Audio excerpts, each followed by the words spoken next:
درت في المجال الطبي شغل مستصغرين الممرض. بالك وراني لاحق انا مزلم نحوش على المليون، انا ما نحوش على حاجه. ان شاء الله توصل باذن ان الله. شاء الله. السلام عليكم شبيبه، في فيديو جديد حول سلسله شكون اللي معنا. واليوم كاول سؤال، شكون اللي معنا اليوم؟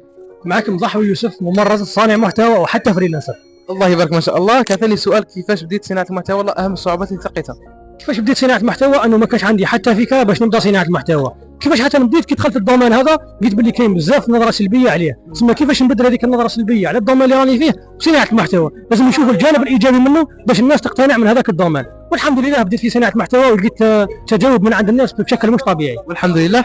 اهم الصعوبات اللي واجهتها؟ من اهم الصعوبات هي اول حاجه الماتريال اللي كنت تخدم به، ما كاش ماتريال اللي يعاونك باش تخدم. ثاني حاجه التعليقات السلبيه، انه مادام الناس قبل ما قلت لك هذه النظره سلبيه على هذا الدومين، كان لازم انه نرسخ بالفكره باللي مش النظره اللي يشوفوا بها هما، كان نظره واحده اخرى للممرض. والحمد لله. كيفاش واجهت اعداء النجاح؟